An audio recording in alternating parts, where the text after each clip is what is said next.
Welcome to Doing More. I'm Erica Cardenas. Today we're here at the YWCA Metropolitan Phoenix celebrating National Women's History Month, a time where we celebrate the accomplishments of women in history, culture, and society. Every year, March is designated as National Women's History Month, made by presidential proclamation. The month is set aside to honor women and encourage the study, observance, and celebration of the vital role women have made and are making in our nation. It's a time we honor women's accomplishments, leadership, courage, strength, sacrifices, and love. Just like the women of the YWCA Metropolitan Phoenix, an organization whose mission is to eliminate all forms of racism and empower women. Take a look.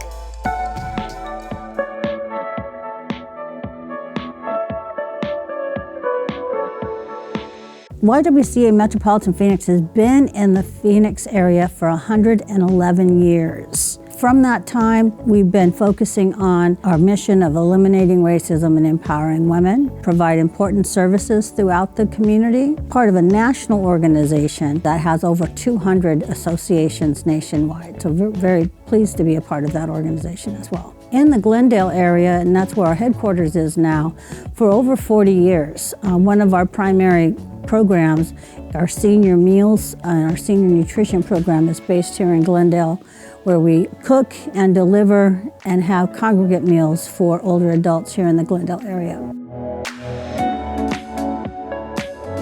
The mission is critical. It combines both the elimination of racism and the empowerment of women, plus peace and dignity and freedom and justice. You can't look at just one piece of that mission and try to solve some of the issues in our communities. You have to look at the intersection of those aspects, race and gender, in order to make some significant progress, because what impacts women often also impacts people of color. And if the woman is a person of color, then that impact is even more significant and the barriers are more challenging. So we do a lot of workshops so that individuals can grow. We also do learning cohorts so that organizations can grow and see how these intersections of race and gender are impacting their programming and how they may inadvertently be creating barriers for access. Our prosperity programs, which I'm very excited about, we're in a new revamp phase in that, because it's not just about financial education. That's one tiny part of it, but really what is it that helps a person thrive and really come into their own prosperity and abundance? And so that's where those programs are headed.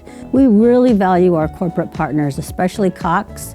Roxanne Wingate is actually one of the officers on our board, and she's been a part of our board for probably 3 years now. Most people call it Women's History Month. We call it Women's HerStory Month or Women's Empowerment Month, because we're not looking just backwards, we're also looking forward to all the incredible things that women and girls will do to help our community. On my wall at home that says, I want every girl to know that her voice matters. And the work that we do here, I believe, helps us do that, and really to let all the women and the girls see that not only are they worthy, but they're more than ready to step into these leadership roles and to create the roles if they can't see them. We're equal, we're powerful, and we are unstoppable.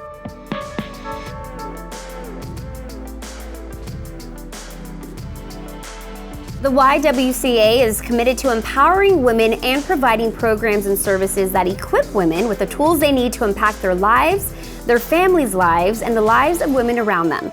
For more information, go to YWCAAZ.org. What a great way of empowering women. I'll be right back with more on Doing More right after this. Welcome back to Doing More. I'm Erica Cardenas. We're here at the YWCA Metropolitan Phoenix in celebration and observance of National Women's History Month. Did you know that March 8th is known as International Women's Day? It's a global day celebrating the social, economic, cultural, and political achievements of women. The day also marks a call to action for accelerating women's equality. A global holiday celebrated as a focal point in the women's rights movement, bringing attention to issues such as gender equality, reproductive rights, violence, and abuse against women. And speaking of incredible women, we visited the 12th Annual Arizona Hispanic Chamber of Commerce Power of the Purse Women in Wellness event. Take a look.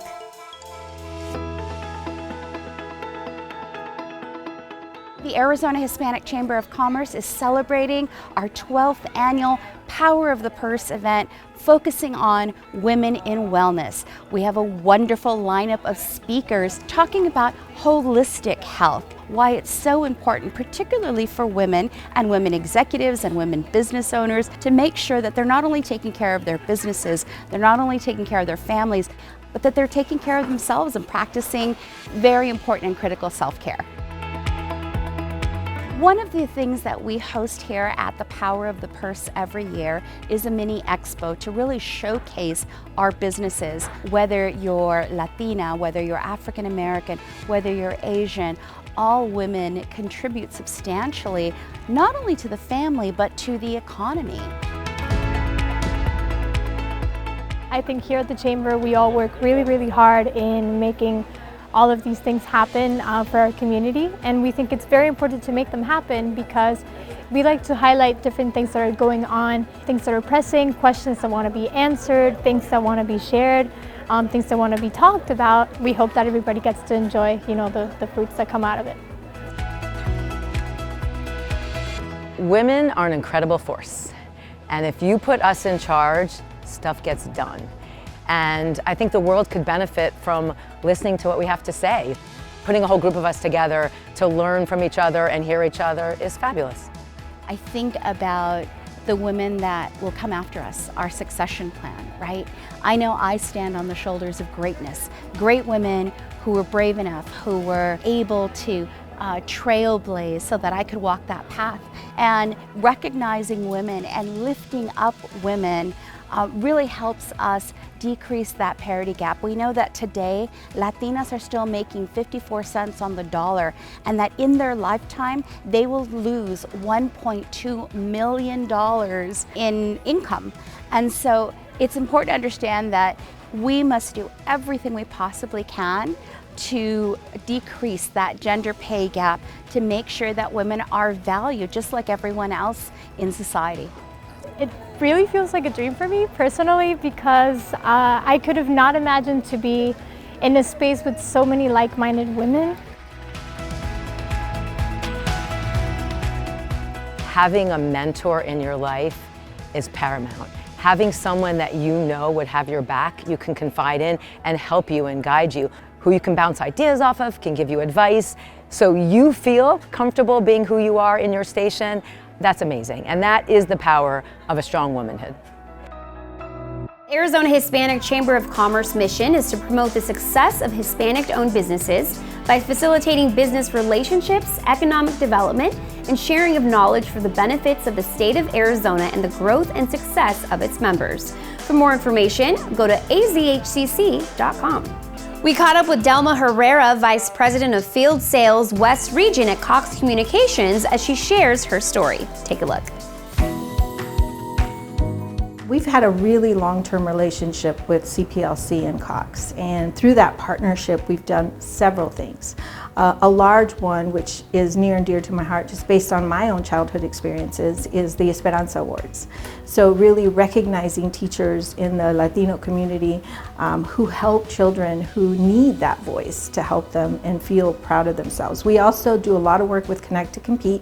We partner on computers and laptops and going out to the community, whether it's schools, parks, other community areas, and adults, the elderly community, to teach them how to use computers and to help them get connected through Connect to Compete or through the ACP program. So that partnership is fantastic because CPLC has that grassroots opportunity that we can come in from Cox and really partner and help the community. I've really always seen myself as someone who's lucky to be where I am. My parents taught me a lot about hard work and determination, and just to continue just watching them and the example that they set. And so the values at Cox really align with mine. It's a great family business. It's people who care about their communities. Cox cares about taking care of the communities where we live and work.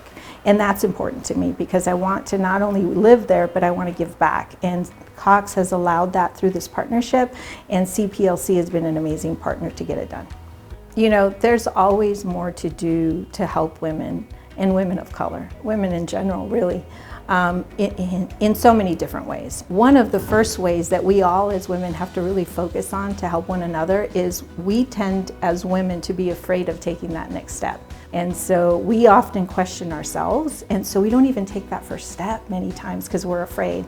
And so as women, we need to help each other really have that confidence to take that first step, and then we can help to get rid of all the barriers together. But the first step, in my opinion, is to get us all to really take that step forward and then lift each other up. One role model in specific that I've had for the 20 years almost that I've been at Cox is my boss, Sheila Hicks. And so when I first came into the company, she was the first sales vice president at Cox. So it was a whole new role. And I was recruited over to Cox and I worked with her. She promoted me into a director role a couple years after I was there. And she eventually went on to other areas of the business and career. And I watched her career. I now work for her again.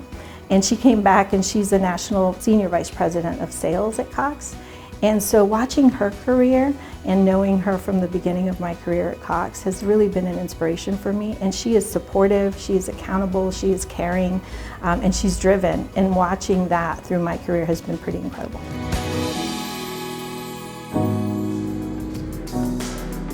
Don't go away, we'll be right back. Welcome back to Doing More, where we shine a light on the good things happening in our communities. I'm Erica Cardenas. Today we're here at the YWCA Metropolitan Phoenix celebrating National Women's History Month. Women's History Month is a dedicated month to reflect on the often overlooked contributions of women to U.S. history. From Abigail Adams to Susan B. Anthony, Sojourner Truth to Rosa Parks, the timeline of women's history milestones stretches back to the founding of the U.S. We headed to Louisiana, where Baton Rouge Green gets involved to help create sustainable communities. Take a look.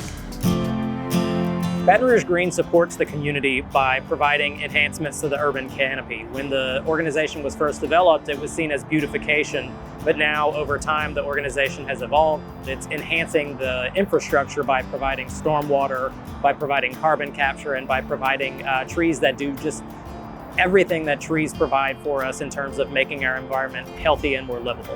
When Baton Rouge Green was started, it was in a period of time where we didn't really view trees and natural systems as a part of our infrastructure. And Baton Rouge Green has spent the last 40 years making sure that that actually is ultimately elevated to where the natural system is an integral part of our infrastructure and not just an afterthought. Baton Rouge Green is a nonprofit formed in 1987 by some concerned citizens who saw that the Baton Rouge canopy was being decimated by development and that there was not a lot of focus on preservation. So they formed the organization to not only try to convince people to be more cautious and careful and thoughtful about preserving the canopy, but also to expand it where possible. Community support is very important for an organization like Baton Rouge Green. It's the lifeblood of a nonprofit organization. We need community support in terms of financial support, but also in terms of involvement and in terms of advocacy for providing a stronger canopy and making Baton Rouge a healthier, safer place. We would encourage people who want to get involved with Baton Rouge Green to consider a couple of options. Number one, obviously membership is critical. We need support. We need people in our family to help us not only advance the cause, but to learn more about how to be part of developing this urban canopy and protecting it. Baton Rouge Green membership is critical to our operations. Our members are our roots. They donate the funds that help keep the lights on and keep us going. And there are citizens from all over the area that donate anywhere from $15 to $1,000. Number two, we need businesses and families to help support our Living Roadways program, which is entirely privately funded. We take care of 4,000 roadway trees in perpetuity on a constant basis, and that is completely funded by private donations and companies sponsoring those sites. And that's anywhere from $1,500 to $15,000 a year. We spend time every year planting trees with kids in schools or even churches, public green spaces, and we need people to bring us those opportunities. Finally, volunteering obviously is critical. We have a couple of opportunities each year where our friends and volunteers can get their hands dirty, either planting trees or picking fruit. I've been a volunteer with Baton Rouge Green for probably about 15 years now. In the early days, just as an interested community citizen, a tree nerd who just loves and respects what plants have to offer for community health. So the team at Baton Rouge Green is unique because it is a group of individuals who are highly educated not only in urban forestry and in horticulture, but also in landscape architecture and in community engagement. And now let's take a look at Special Olympics Arizona, an organization who's empowering athletes and focusing on what they can do and not what they can't. Today we're having our annual state basketball and cheer competition. We have 100 teams from all over the state coming to compete over the next 2 days. Special Olympics Arizona, most people know it as an organization for people with intellectual disabilities to compete in sports and competitions. But what most people don't know is that there's more than that. It's actually the largest public health organization for people with intellectual disabilities. And it also has in-school leadership and social inclusion programming, as well as athlete leadership programming, which is one of the initiatives that's supported by Cox Communications. Our programs develop and our athletes get more and more opportunities to get involved in their community and provide a more inclusive environment for Arizona as a whole.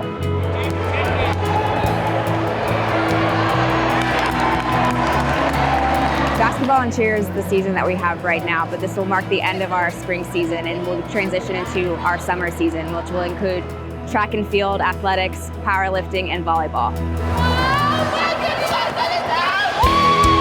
Getting to know the athletes and getting to talk to them and hear their experiences, they'll tell you themselves what this means to them. And it's more than just getting to play sports, it's getting to be a part of a team environment, it's getting to feel included, it's getting to come out and compete in their community, in their state, and at this level representing their state, which means they are the champions from all over Arizona. A favorite quote of mine that comes from an athlete friend named Bruce is that I have a disability, but I'm not disabled. And I think that can carry a lot of weight if people go into that mindset, recognizing our athletes are just people like everybody else. I've done it every year since 2009, I believe. It just made me happy knowing that there's other people like me out there. So I've taken home countless gold, silver, and bronze medals. A couple of fourth and fifth place, but won't talk about those. Winning those events made me feel very happy and empowered. With the ability of the Special Olympics Arizona Health Program, I've been able to get some much needed dental work done, provided by Studio B Smiles and Devin Booker of the Phoenix Suns. It would not have been possible without Special Olympics Arizona. I think if you ask them, they might tell you they want to walk away with the gold medal, which is always a positive, but if nothing else, I want them to walk away knowing they had a good time and a great experience. And so something that I think is a common misconception about Special Olympics is that we're not competitive. We're a feel-good organization and we have athletes that just come out to play for fun, but that's not true. Our athletes, they work for weeks and months and they train hard and they exercise and eat right to come out here and they want to win. And so even if they don't win, I hope that they have an elevated experience and feel like they were a part of something meaningful in a high-level tournament.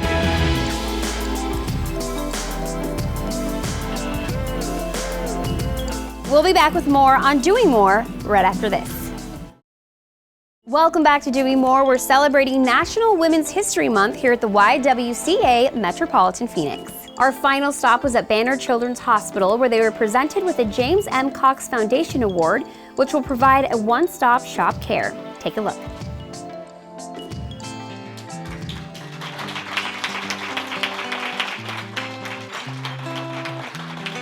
The James M. Cox Foundation has a long-standing mission to help communities deal with some very pressing and real issues, whether it's early childhood, health care, environment. And so the donation that was made today by the James M. Cox Foundation and Jim Kennedy will absolutely benefit not only the kids in the community in the East Valley, but also really support an important partner in the healthcare community, and that's our friends at Banner.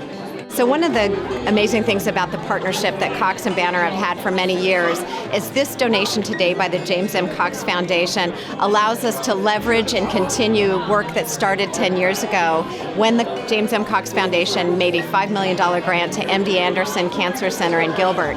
That money was used to create this integrated oncology center that created opportunities for healthcare for the patients going through cancer treatment that are beyond sort of the traditional scope. Things like yoga, things like wellness and mental health. And so with the donation today to Banner Children's Hospital by the foundation, we'll be able to not only see one-stop shop care for those families, but also a continuation of that integrated model that Banner has so successfully established with the support of the James M. Cox Foundation. So we know how critically important it is to support the communities where Cox Communications does business, places like Mesa, Arizona, and the East Valley communities that we serve. But we also know our friends at Banner, and specifically Banner Children's Hospital, are also taking care of some of the same families that we serve. So the opportunity to find resources, thanks to the generosity of the James M. Cox Foundation, we can bring those dollars to bear to help support the families of Mesa and the East Valley in the same way that Cox does with our services. So it really is a beautiful partnership in a way that we can both serve the community. Oh my gosh, to say what this means, our mission is about making healthcare easier so life can be better. Nothing is more important or more challenging than providing care to cancer patients, cancer pediatric patients. So a gift like this makes us able to live our mission. And so very exciting for our teams, for our physicians. We couldn't be happier. What this gift does is it makes integrative pediatric oncology cancer come alive on this campus. So the previous gift was around adults. This is around kids with cancer, and bringing all of those services under one roof. Without Banner, Children's, and Dr. Reddy Ball and his staff, we might not have a kid here today. So they did everything in their power to make it feel like home, make sure that we were taken care of at every go, whether it was the food we needed, water, bedding, you name it. But without Banner's children, I might not have my guy here. Thank you, James M. Cox Foundation. Thank you, Banner Health. I want to thank the YWCA Metropolitan Phoenix for sharing their HerStory and for celebrating National Women's History Month. Women's History Month is a great time to not only celebrate the extraordinary contributions women have made historically, but also a time to recognize the positive impact they have made in society. From women being our caregivers, nourishers, farmers, educators, scientists, entrepreneurs, and leaders throughout history, the central role of women in society has ensured the stability, progress, and long-term development of our nation. The Women Trailblazers' footprints will leave a mark of greatness, sharing her story for generations to come. So salutations to all my ladies. Keep moving to empower and encourage one another. I'm Erica Cardenas. Thanks so much for joining me. Happy Women's History Month.